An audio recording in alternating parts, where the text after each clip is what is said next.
kind of we kind of like to talk about what we're doing a lot, and that's something I'm trying not to do. But I also am expressing myself that I want to work on some projects, but I don't have to be specific about what it is. I do want to work on some songs, and want to work on a screenplay that I've been thinking about that has to do with somebody who comes to Japan from America. Okay. And I'm not going to go too into the plot because the issue that I sometimes have with creative endeavors is I enjoy so much talking about what I'm doing that I don't often get around to the actual doing of it, right? So what I'm trying to do is just sort of initially talk about it and then just kind of like actually work on it and actually do some streaming to keep myself accountable while I'm working on stuff, okay? I also did want to do a little bit of guitar work. So I feel like for me, the way that I like to, get my exercise every day, I also like to play my guitar every day. It's kind of more like a mental exercise for me to play guitar every day. Even if it's just like, just messing around, doodling a little bit. It kind of gets my brain sort of loosened and, and I was looking forward to kind of having my own room today so that I could like work on,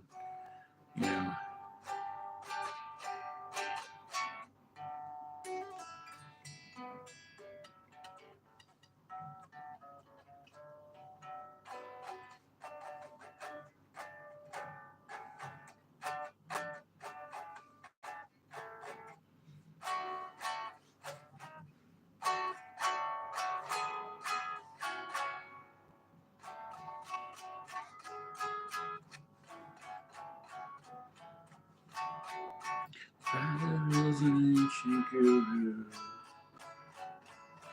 He sits all day long and waits and waits.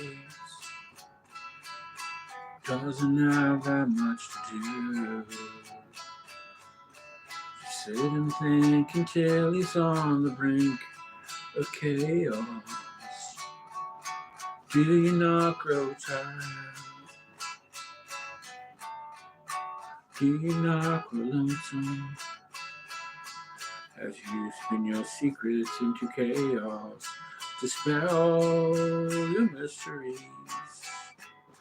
So why?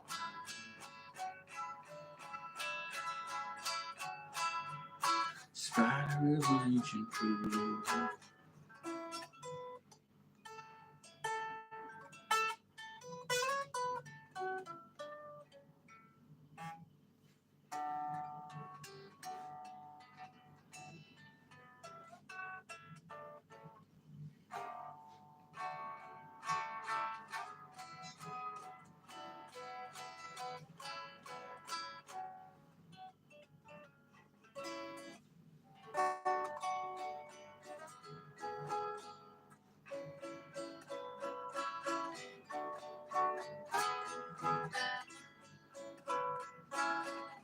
Spider is an ancient guru. He just sits all day long and waits and waits. Doesn't have that much to do. Sit and think until he's on the brink of chaos. Do you not grow lonesome? Do you not grow tired? Spin your secrets into chaos to spell mysteries. So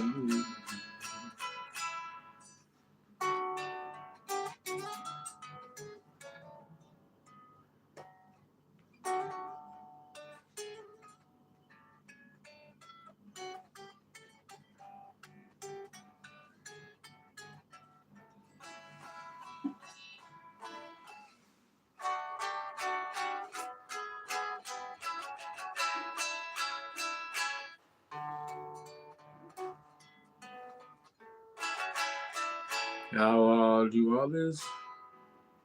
I do all this, man, because you listen.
Scholar is an ancient guru. Just sits all day long and waits and waits. He doesn't have that much to do. Just sit and think until he's on the brink of chaos. Do you not grow tired? Do you not grow lonesome? You spin your secrets into chaos and dispel your mystery. So wild. Do you not grow lonesome? Do you not grow tired? As you spin your secrets into chaos, dispel your mysteries so wild.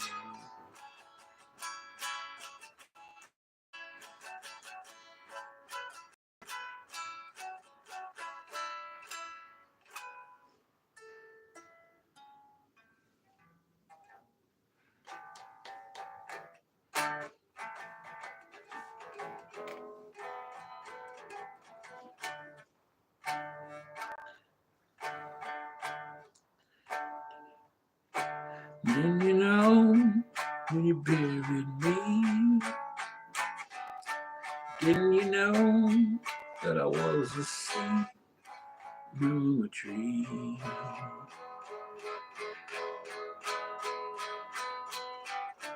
Didn't you know when you buried me? Didn't you know that I was asleep? Wait. Didn't you know when you buried me? Didn't you know that I was a seed and now I'm a tree?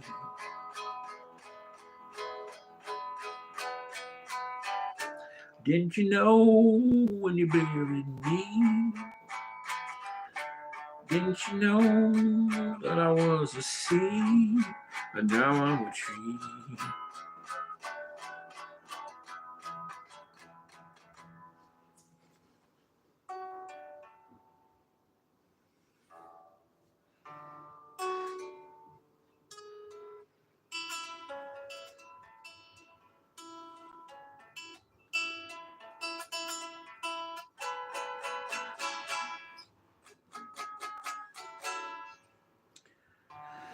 Anyway, so a little bit of music here. Oh shit, this got wet. Got wet. Ah.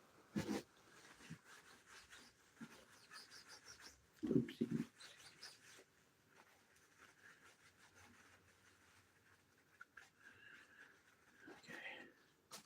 Didn't you know when you buried me?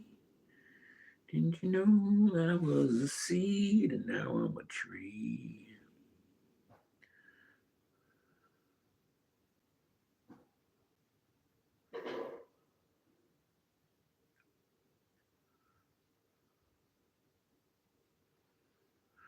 I had a really good meal today. It was right by Narita train station, and it was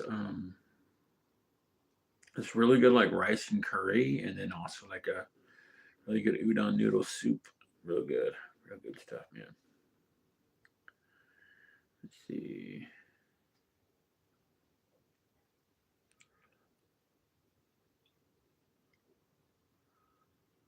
Interesting.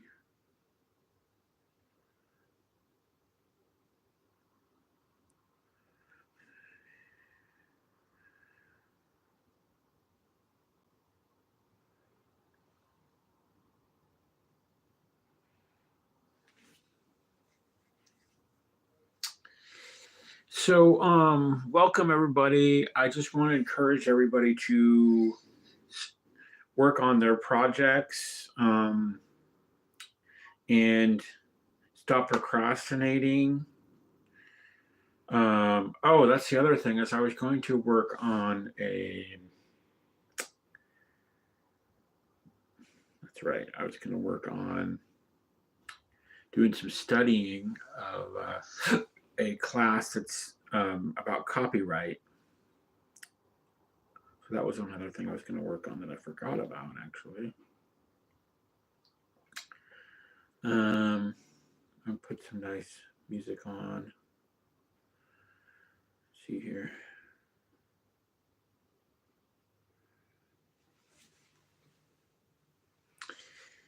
Let's see.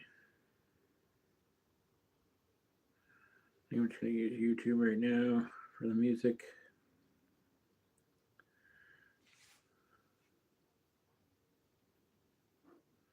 Switch account. I want to use my account that's premium so that I don't get commercials.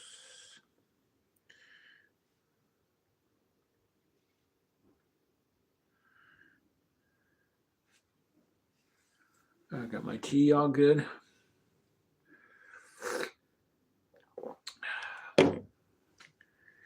Didn't you know when you're marrying me?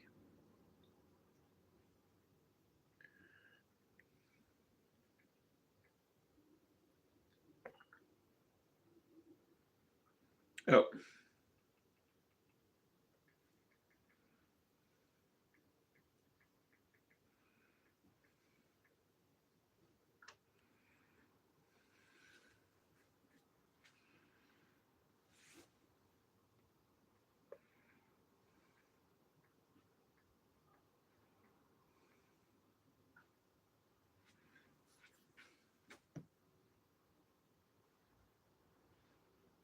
My other phone when I'm signing in, so sorry about that.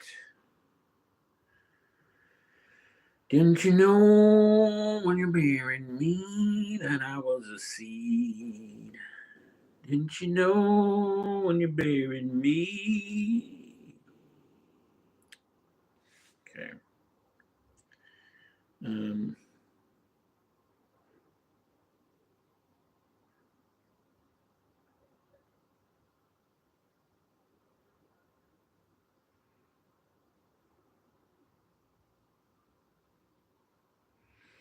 hmm.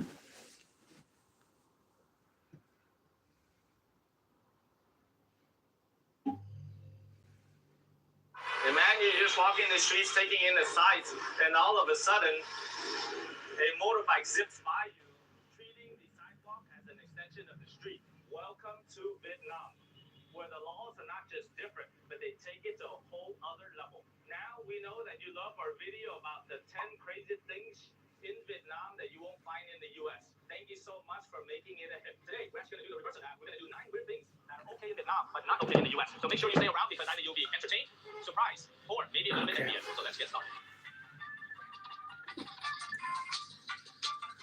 Hello, in case you don't know me, my name is Ken Yu, international and business immigration attorney, living in the United States for 30 years and living here in Vietnam for over 10 years now. Being a U.S. attorney and having attorneys here in Vietnam, I've seen a lot of weird laws and seen a lot of weird stuff. So today, we're actually going to talk to you about 9 of the weird laws that are okay in Vietnam, but not in the United States. Let's kick it off with something you've never seen in the United States. Barbers cutting hair right on the sidewalk. In Vietnam, you don't need a fancy salon or a business license to start snipping. All you need is a chair, clippers, a mirror, and boom, you've got yourself a barber shop. These barbers are an institution, offering quick, affordable haircuts that cost less than a Starbucks latte. Honestly, it's quite genius. In the U.S., though, this would put help dispensers You need to actually do laundry later on. I'm not worried about that right now. But you can have a great story and a decent haircut for just $2, so totally worth it. So imagine just sitting in the park, taking in the scenery, and just popping up a cold beer or a drink. That's the perfect order to do in Vietnam. In the US, due to open container laws, you can't drink in public. Thus, most people put their beer inside of brown paper bags, like an 80s sitcom. In Vietnam, drink responsibly, but enjoy your life. Honestly, it's quite refreshing. Both the beer and the attitude. But don't let the drinking freedom fool you. Drinking in public is chill, but littering is not. So Vietnam does have its limits. So let's say from all that public drinking, you have a nasty hangover, or you get a bug from all of that adventurous street food. In Vietnam, you do not have to suffer in silence. Just head over to your local pharmacy where all the magic happens. Pharmacies in Vietnam are like a local neighborhood doctor. Got a headache? Hop in for ibuprofen. Need antibiotics for your sore throat? No need a prescription. You can also get anti-anxiety meds, sleeping pills, and you guessed it, Viagra without a prescription. Yes, Viagra. In Vietnam, it's as easy to get as a pack of gum. No awkward conversations, no paperwork. You just have to walk in and ask. So why is this? It boils down to accessibility. Most people in the rural areas don't have the time, money, or resources to go visit a doctor for minor ailments. Pharmacies fill the gap as local healthcare providers. It is a system born out of necessity.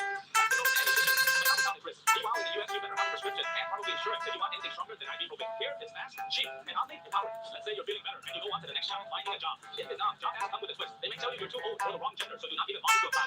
Job ads in Vietnam would look like wanted, female, under 30, single, attractive, and Vietnamese. This is not just actually legal, it's normal. In the US, this would spark lawsuits faster than you can say discrimination. In Vietnam, this is just how businesses operate. The logic, employers know exactly what they want, and they're not shy about saying it. So why is this happening? For one, Vietnam is a rapidly developing country of many small and family-owned businesses. Employers prioritize cultural fit and efficiency over formalities. Then there's a traditional mindset where certain jobs, like sales assistant or receptionist, where the job is based on youth, appearance, and gender. So it's just the legal frameworks around anti-discrimination laws are not as well developed in Vietnam as countries like the United States. And let's face it, social norms around these things are catching up. Times are changing, and the younger workforce is pushing back. So who knows? The job ads in a decade may look totally different. By the way, if you're thinking about working in Vietnam, starting a business, or getting a work permit, we'll be happy to guide you through the process. Now, accessibility is not just about elevators and ramps. It's about when people can fully access public life. In Vietnam, accessibility is a big challenge. Sidewalks is practically an obstacle course. Buildings, they are full of steep staircases, no handrails, and ramps that are so poorly designed, they might as well be slides. Meanwhile, in the US, accessibility is taken very seriously. Thanks to the American with Disabilities Act, public places are legally required to accommodate people with disabilities. Big elevators, wide doorways, and proper ramps. Sure, it's not perfect, but it's like years ahead. And here's the thing, it's 2025, and Vietnam frankly does not have a comprehensive accessibility law.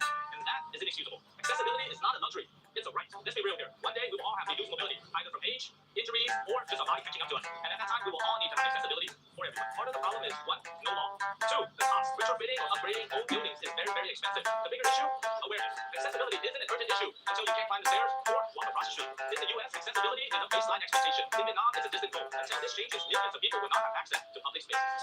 I may not be able to access all the streets, but you can. 80% of you are not subscribed to our YouTube channel. But access to our channel is very easy. It takes 2 seconds and it's free. So all you have to do is click on the subscribe button and it'll help us get to 100,000 someday. Thank you very much. Alright, let's lighten the mood and it's time for some relaxation. Vietnam is a small numbers paradise. Massages, facial, full massages, and anything related to spas. You can see them all over the street. Some of them are questionable and at a fraction of the cost in the United States. Technically, in Vietnam, you have to have a license in order to run a spa. But you can walk down any one of these streets and you see countless spas that are probably not following the rules. So not all therapists are professionally trained. Some are skilled, and others, they're actually learning as they go on your back. Ever had a massage that you left more hurt than when you first came in? Well, that's the risk. And let's just say, not all massages here are standard. Some, they're a little bit more adventurous than your average back rub. In the US, the spa industry is heavily regulated. The technicians are certified, and the spa itself has to meet sanitary hygiene standards. Sure, you're paying 10 times more than you would in Vietnam, but at least you're getting professional services. For $5, you might walk out feeling like royalty, or feeling like you need another massage just to fix the first massage. Now, let's talk about something a little bit more emotional. Imagine carrying a baby for another. That's surrogacy. In the US, surrogacy is a legal roller coaster. Some states are all in, even allowing for paid arrangements. Other states have a full ban or limited allowance of surrogacy. Basically, if you're thinking about doing surrogacy in the United States, your first step is to get a lawyer. And your second step is probably to get another lawyer. Now, Vietnam takes a different approach. Surrogacy is legal everywhere in Vietnam. Of course, there are conditions imposed. First, it has to be a married couple that cannot conceive naturally. Two, it has to be with a close relative such as a sister or a cousin. And she can see it once in her. Speaking of rules and regulations, if you visit Vietnam or live in the world, you probably face double taxes. So, will make you one off to visit with it, but will make 15 off to get to it. Actually, it's not true. In English, just in case you didn't notice. In the US, this kind of pricing would be considered discriminatory. This is based on whether you're a local resident or not. It's not based on your citizenship. It's illegal, at least in most places. Now, before you bring out your pitchforks, remember, other countries also have foreign prices. Also, in the US, out-of-state tuition is almost double in-state tuition, and that is considered double pricing. If you are looking to stay long-term in Vietnam and you are Vietnamese citizen so that you can enjoy all the local benefits, our team of legal experts will be happy to assess whether you can. Here's my notebook that I've gotten much use of in the last week. This next point is not for the faint of heart, but it's part of the cultural understanding and the evolution of Vietnam. Dog meat. In parts of Vietnam, it is still legal to eat dog, and many think it's a delicacy. It's a practice that is deeply rooted in Vietnamese tradition, and it is a belief that eating dog will bring many people health and fortune. But here's the good news. Attitudes are shifting. Younger generations in big cities like Hanoi and Ho Chi Minh are considering this practice as cruel and outdated. Change is happening. For many of us, eating a dog, which is a friend, family member, and a loyal companion, is unthinkable. In the US, it's not just unthinkable, it's illegal.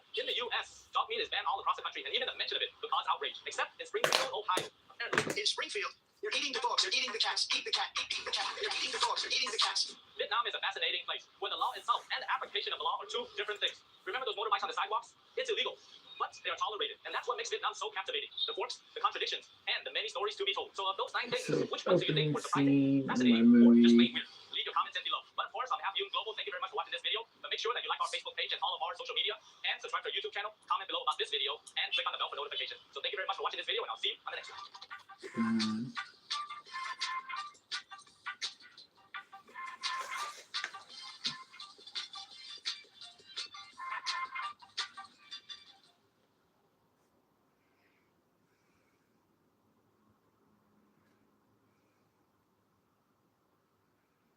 Local experience you were looking for could become too authentic and end up making you talk to the police. Why is this such a big deal? Opening up a business in Vietnam is definitely not a walk in the park. No exceptions, no gray areas. In Vietnam, husbands cannot divorce their spouse. Your social Put some music on here.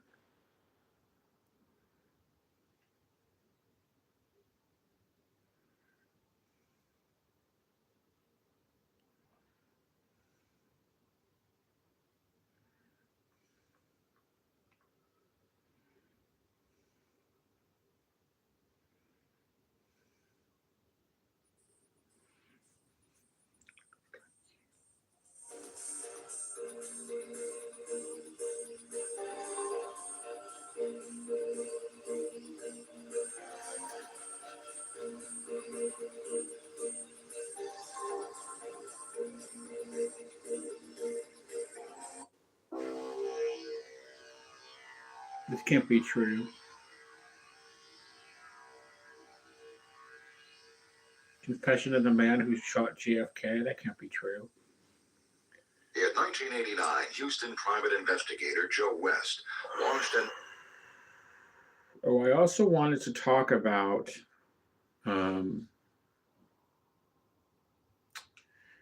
if you feel like you've been going through something difficult due to maybe somebody judging you, perhaps an old friend or family member judging you wrongly over something,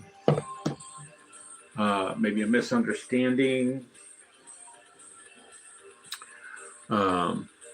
just a misjudgment, and you feel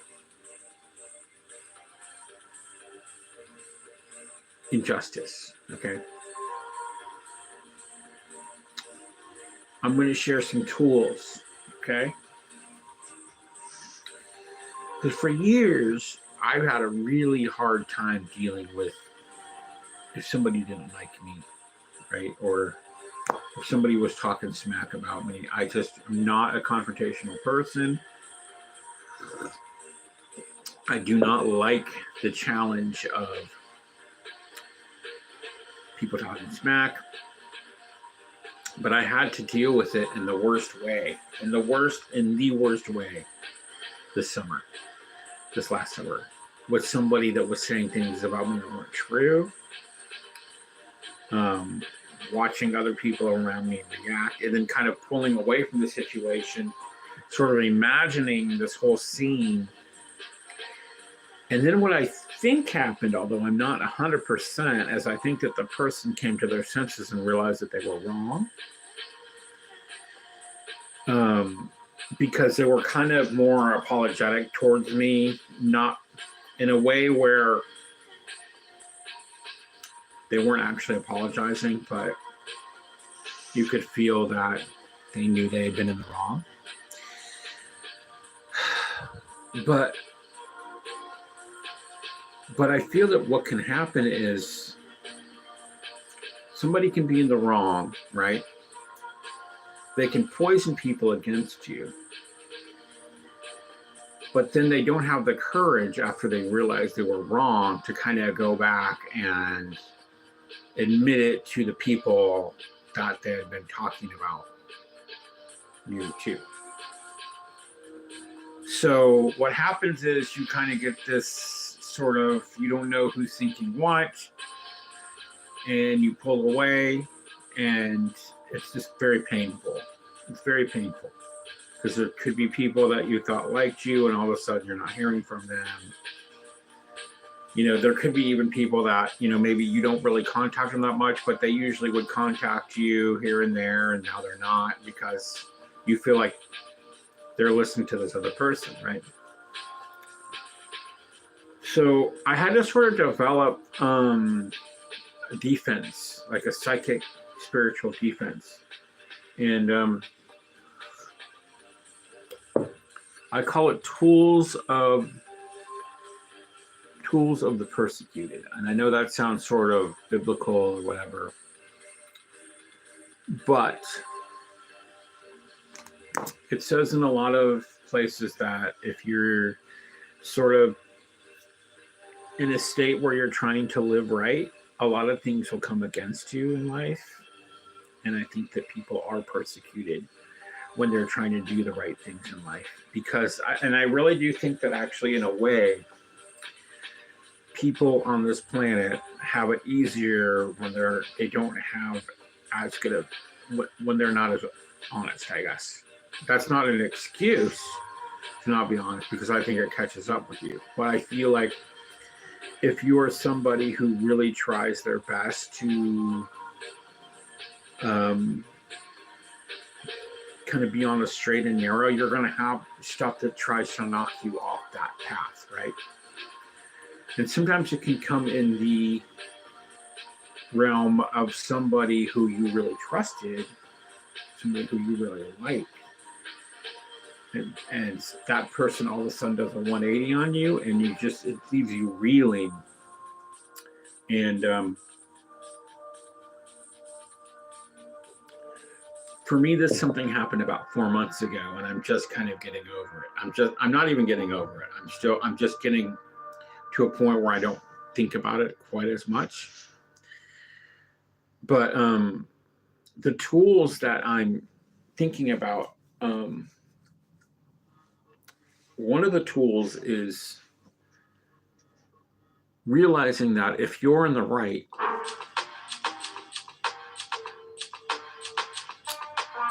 and wait, let's see what this is real quick here. So if you're in the right, and you're sort of trying to develop your spirituality, and you're trying to go take the higher ground, right? And you're met with resistance,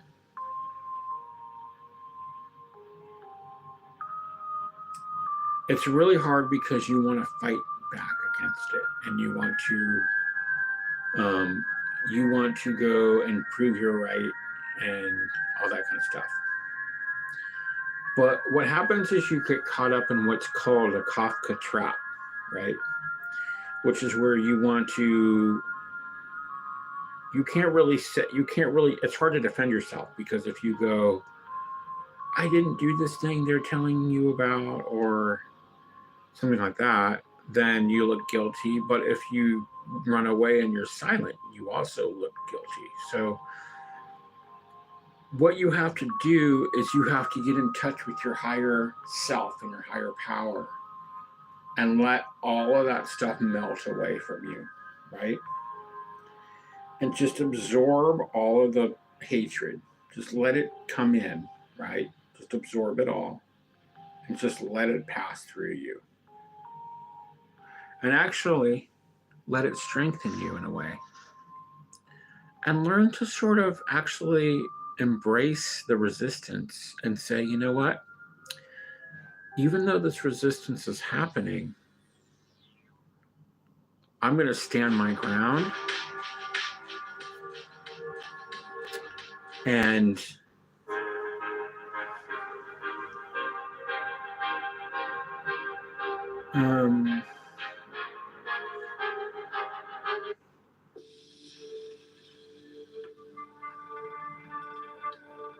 I'm going to get more on my path than I was before, right? Because like possibly when you were on your path before, you were letting things push you off, right? And you were letting things throw you off balance, right? Now this may have thrown you off balance so hard that you're reeling for months, right? But the good thing about it is you come out of it and you go, I'm never letting myself second guess myself again. I'm never letting myself ignore my gut instincts again.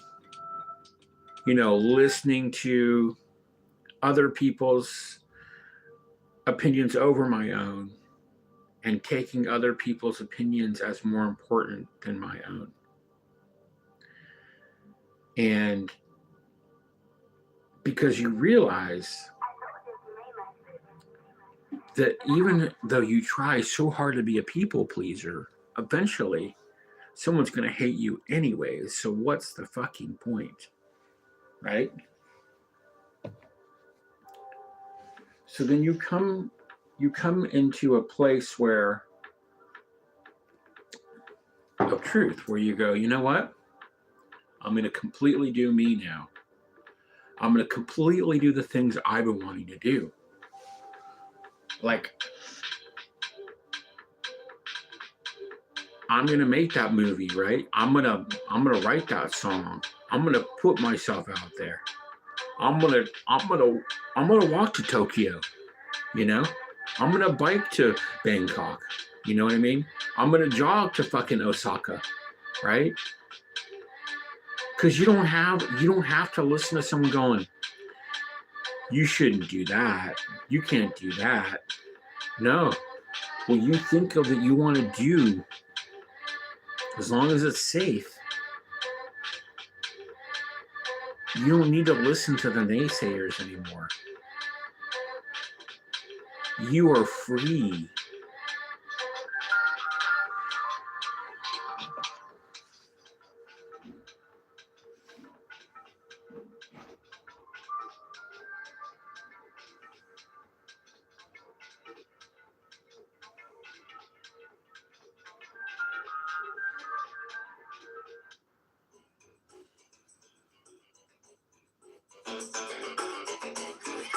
Oh my God. Wow, Julian Lennon was on Rogan. That's cool. See, I'm kind of getting really distracted. Do you think that's because you're John Lennon's son? Like, there's a burden that is very unique to you. I certainly recognize that there's walls up, without question. What is that like? Like, what are the walls? Like, do you think it's just? But back to the they tools. dismiss you? There's something's going on. I mean, I've discussed this with Rebecca, who you met, my manager. And I'm going to get back to the tools there's later. where I'll be totally blanked. Like with I don't mean to get off album I track, came but out this is with fascinating Jude, to me. which took between 5 and 30 years to write and record. It was old songs and new songs that I wanted to balance the sound, and it was at a time when I'd gone through a lot of changes myself, and I had decided to finally call myself be Julian. I'd been John Charles Julian Lennon all my life, but everybody had always known me as Julian. Even mum and dad called me Julian. So I'm like, you know what? I want to be me finally. So by deed poll in 2020, I said, right, I'm going to be Julian now, and the album's going to be called Jude. And the reason I called it Jude was it was finally not only an acceptance, but actually, what's the terminology?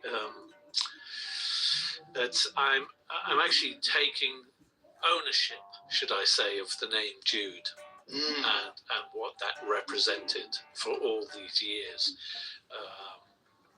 To other people and to me. So anyway, so I that was, the album was a biggie for me. Calling the album Jude for starters, inciting, Right. hopefully positive things. But the weird thing was, I put this whole band together, and I wanted to, as a starter, to go on all the TV shows that I'd always ever wanted to appear on. For instance, in England, like Jules Holland. Later with Jules Holland, which is the only live music show that I've watched all my life, literally. There's Graham Norton, and I'd done their radio shows, which is really, really weird. And we got on like a house on fire, and I performed live, and that all went down well. And it was kind of like see you on the real show. See you. Producers turned me down. In the next And life. you know, and same with Well, we'll fly away from here. Stars in our own cars.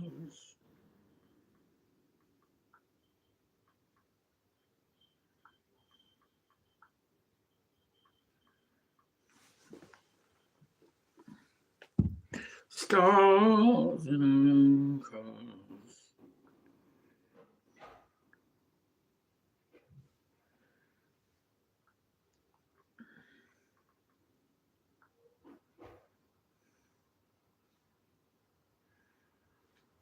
Next Life by Suede Chords.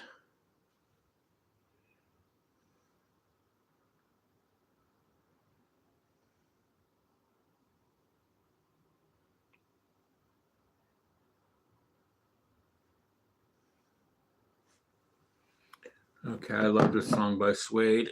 There's see you in your next life. Well, we'll fly away for good. Stars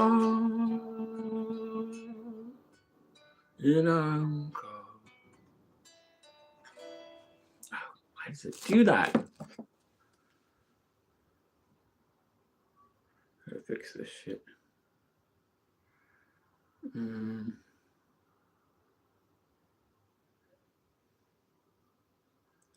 Fly away. Why does it do the screen timeout? I hate that shit. Okay. Now it won't, hopefully.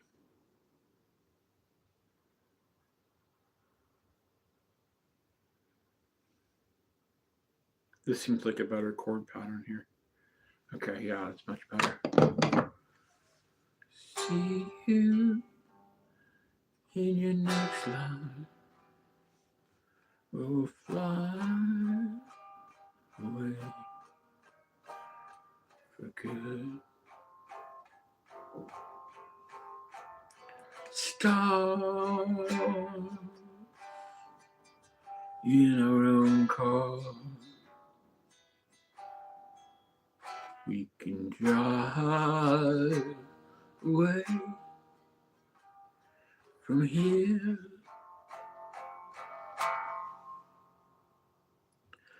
Far away, so far away, down to early the world. Far away, we'll go far away. And far screams till the company's on its knees.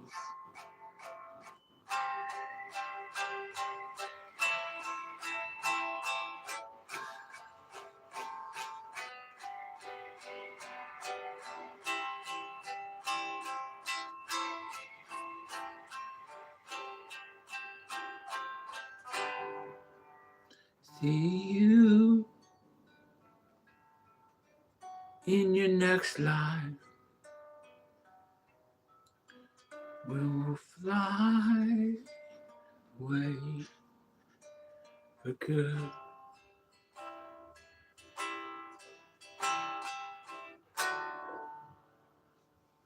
Wait, I like that. See you in your next life. We'll fly away for good. Stars in our own car. We can drive away from here.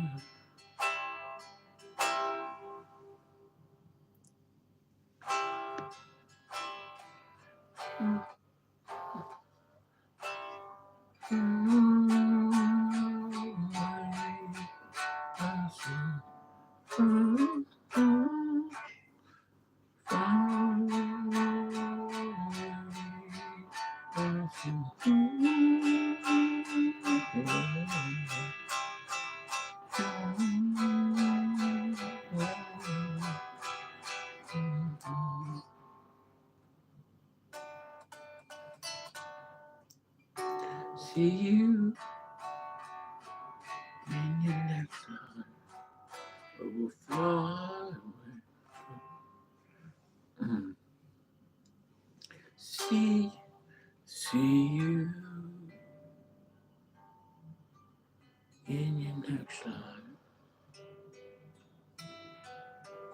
We'll fly away for good. Stars in our own car. We can drive away from here.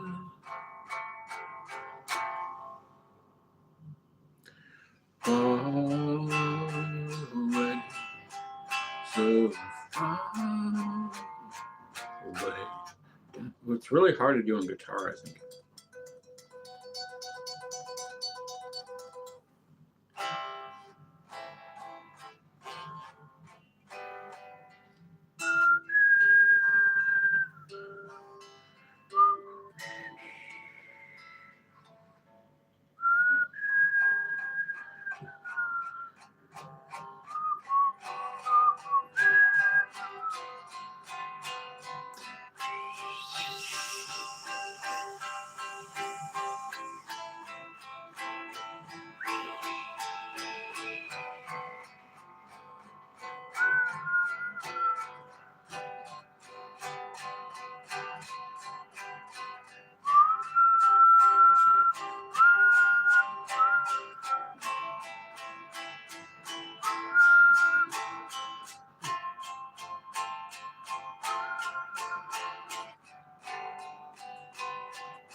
See you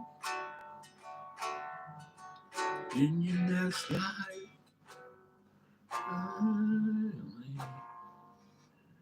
So that's not an easy song to play. I'm sorry, I'm kind of butchering it a little bit.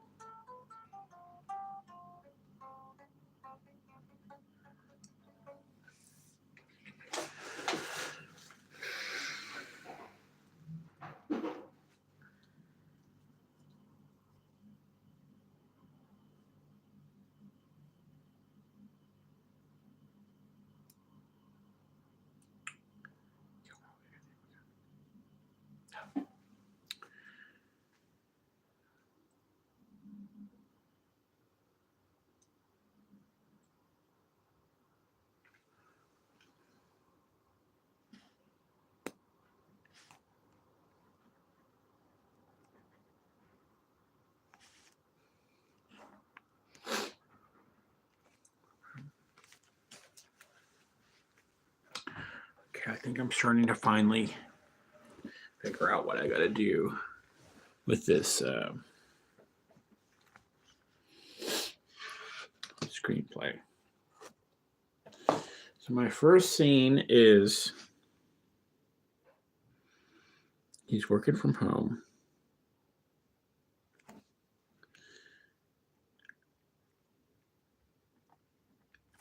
Taps silently on his keyboard.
Fly away, fly so high away.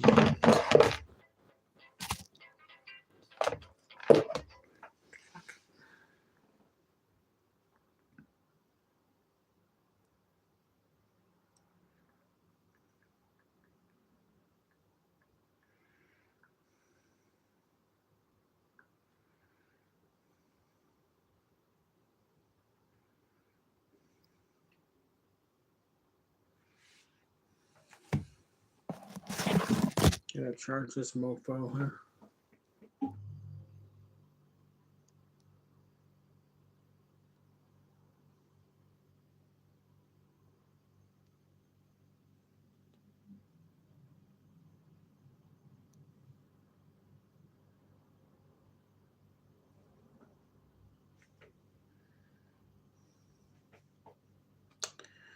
Down to Worthing.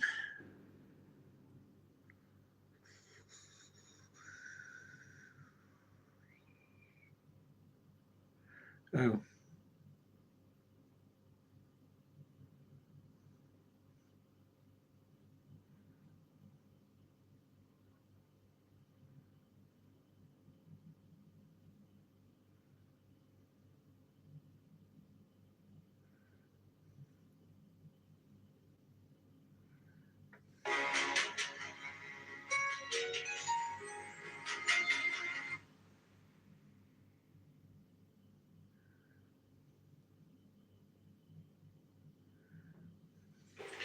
Kind of into the Selder because it's like kind of a cool looking guitar and it's only like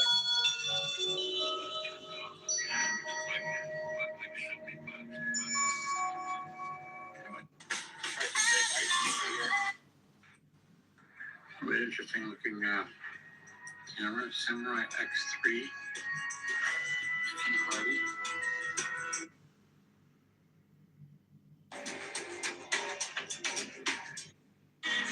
I got my favorite thing. Okay, 600 yen's a bit much for.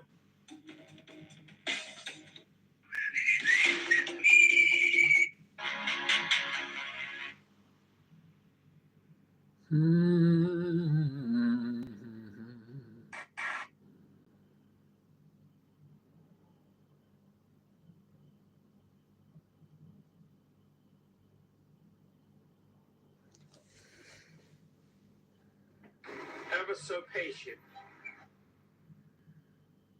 He waits at the light.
Um,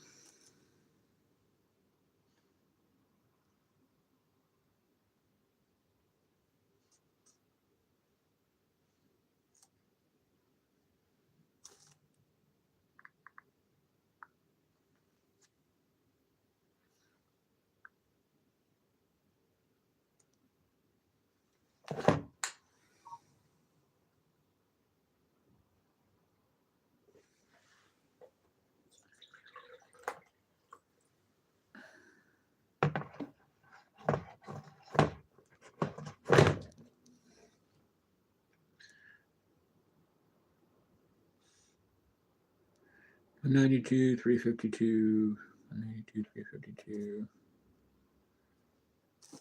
192, 352. Cool. Sure.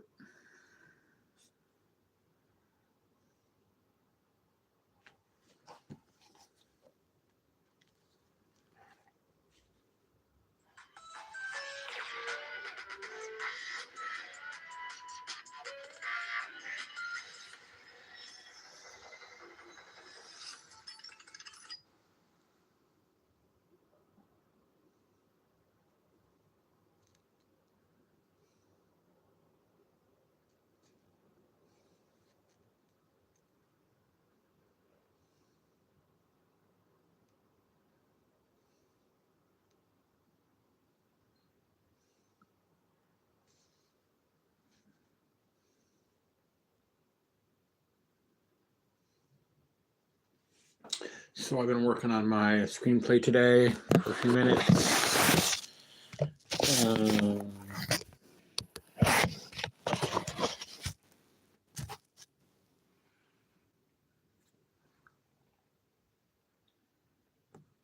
gotta charge my other phone.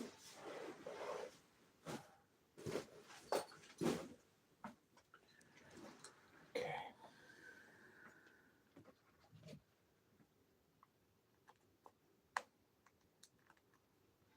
Also, I'm gonna take a shower.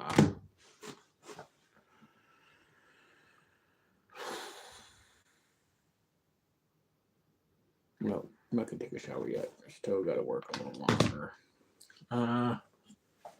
Okay.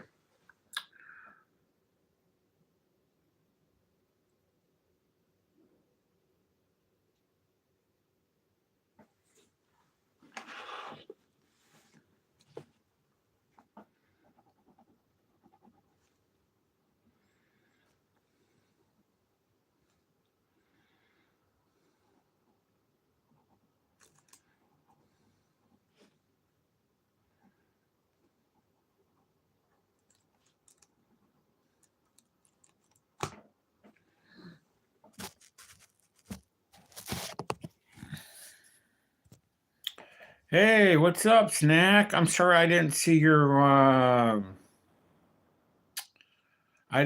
comment until now.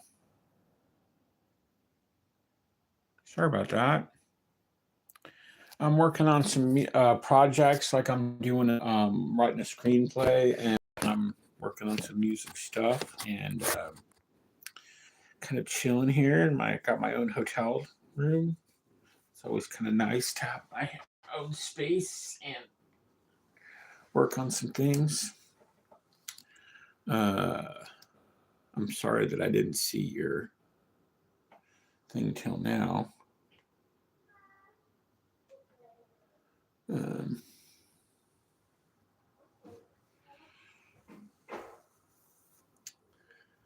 Yeah, so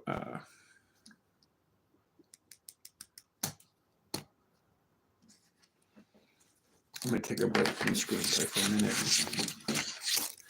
I did some good non-interrupted writing on that, which is good.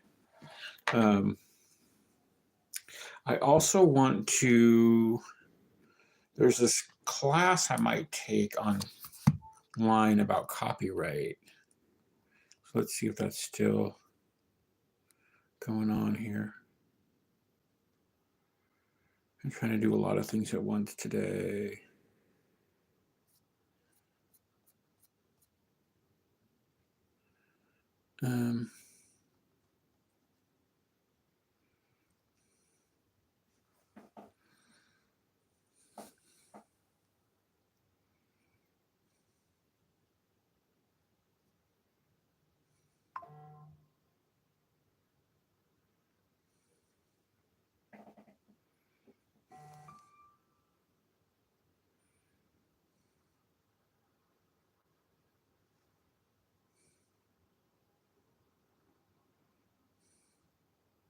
Oh, cool. I can actually see what's going on here.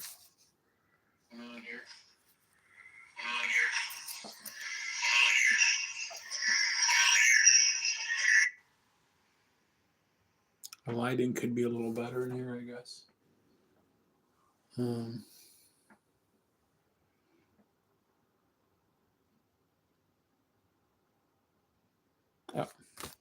So I wanted to check on the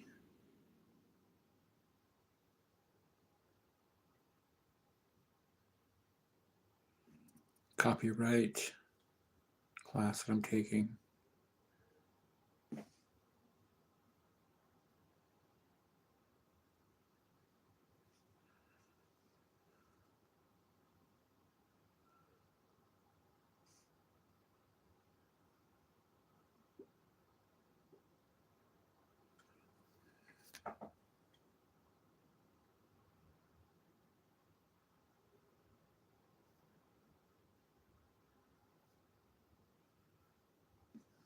So many class action lawsuits lately.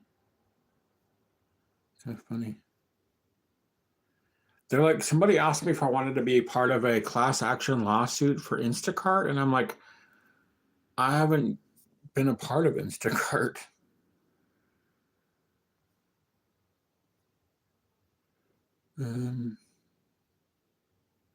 Okay, here we go. EDX. Start my course here.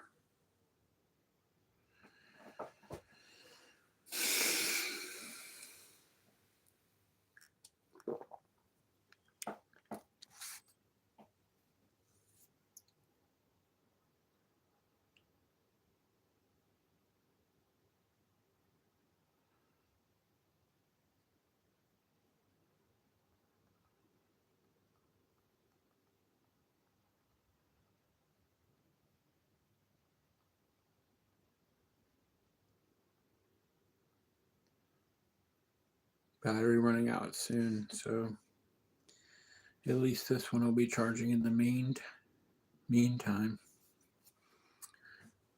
Oh. Close.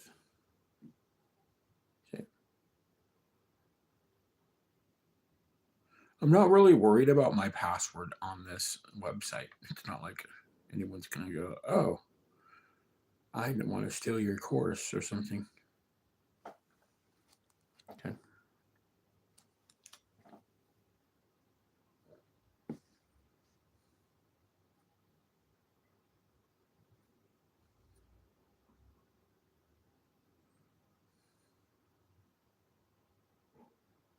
Ah. No, I didn't mean to do that. Wait. Okay, here we go. Intro to lesson 1.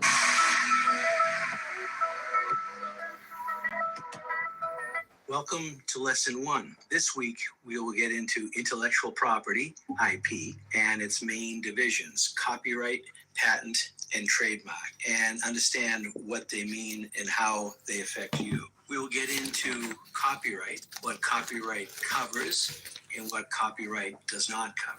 We'll discuss intellectual property and its divisions. Ah, shit. Why do I always have fucking problems on these phones, man? It's like,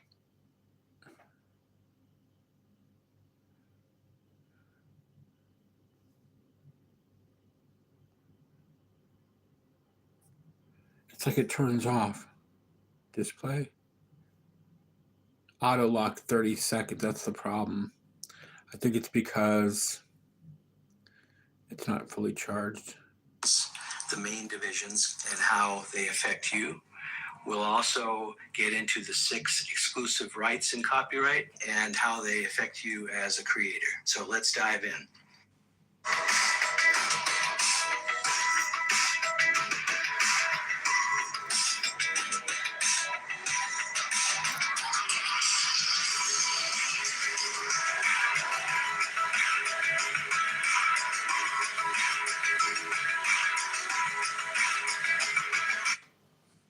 Don't really need that music. Okay. What is copyright? What does it cover? 6 exclusive rights. What copyright law does not cover? Copyright, trademark, patent. Okay. Oh. So I have to pay to take this class now? Wait. Okay.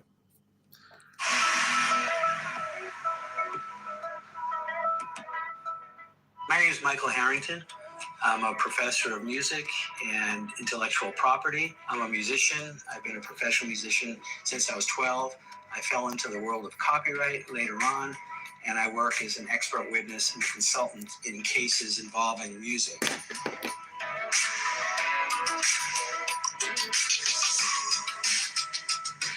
Copyright is something that's mysterious. Most of us know little about it. You're not born knowing it. You're not born with an inclination to do it. You fall in love with music usually, and then you start doing that. And later on, you start to learn something about law and business. So you have a copyright from the moment you create something. It only needs to have 2 things. It needs to be original, means it came out of your head.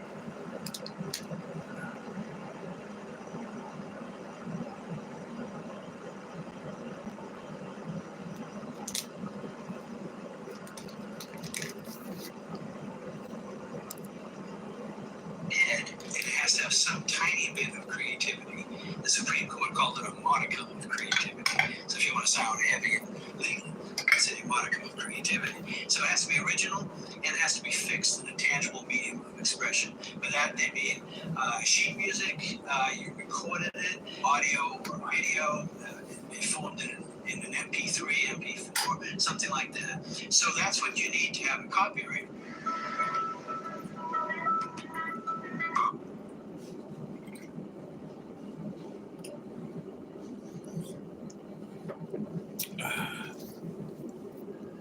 Why is it doing this? Okay. There are a lot of myths about copyright. For example, people think you have to send your music to Washington, D.C. It has to be registered with the Copyright Office. That's a nice thing to do. There are benefits to registering your copyright, but it already is copyrighted from the moment of creation. So all you have to do, it has to be original. You didn't copy it. It has to be fixed. You have copyright right from the moment of creation.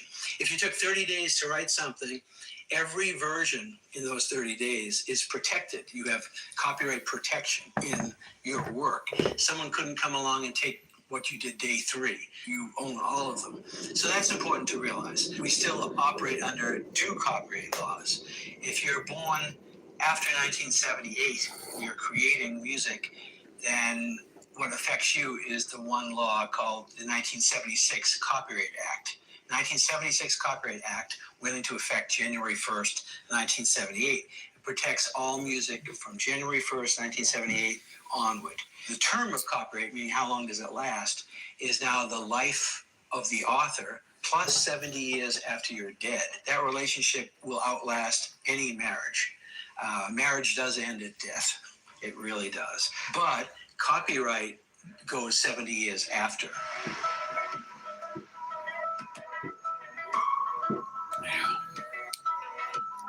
Next thing to know is what stuff is covered by copyright. Copyright protects your expression. It doesn't protect an idea. So if you had an idea to write a song about someone you broke up with, then go ahead.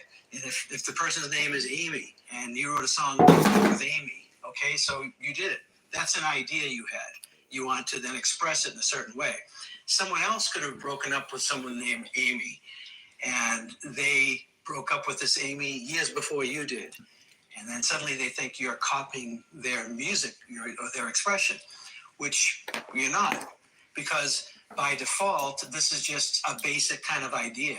So it's also not original. What type of creativity is this? Is more a fact. It's an idea. So the idea is not protected. The expression of the idea is.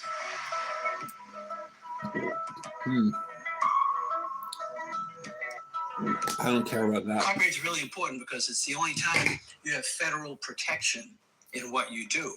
The entire federal government is behind this. It's a federal law. It's not state, city, municipal. So that gets to be really significant. It's a federal action. You have our government backing you. In fact, copyright's in the Constitution. It's when they were writing a constitution. Doesn't really make Article 1 sense, was though. what powers the legislature should have, and this is 1787 or so. Congress had the power to promote the progress of science and useful arts, and that was about protecting copyrights and patents. So copyright goes back to those days, and the point of copyright is to promote the progress of science and useful arts. The sentence goes on in the Constitution to say, by securing to authors and inventors the exclusive rights to their respective writings and discoveries. So in other words, the government gives you a monopoly on what you created, but also for a limited time. And then when you have this incentive to create and have a government backing you, you're likely to create more and more.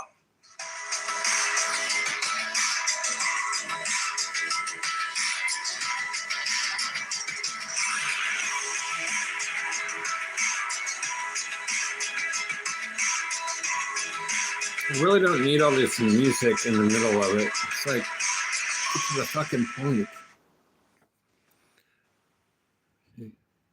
Watch it already?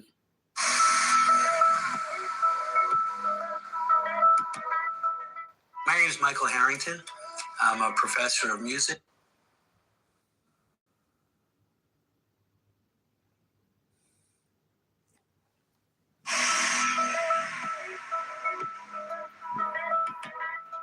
It's important to know what copyright does not protect.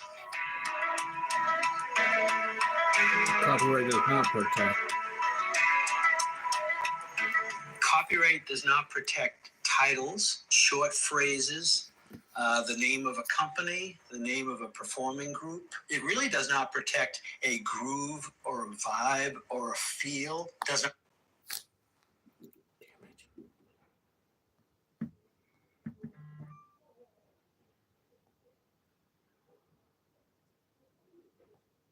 Does not protect the style of a music. And again, if you study the copyright law carefully and you read it carefully, which very few people do for good reason, it's about 140,000 words. And if you're looking to learn about music, like what the copyright law protects with respect to music, you'll find very little in there. The word melody occurs once, but there's no mention of rhythm, note, tune, tempo, chord progression, none of that.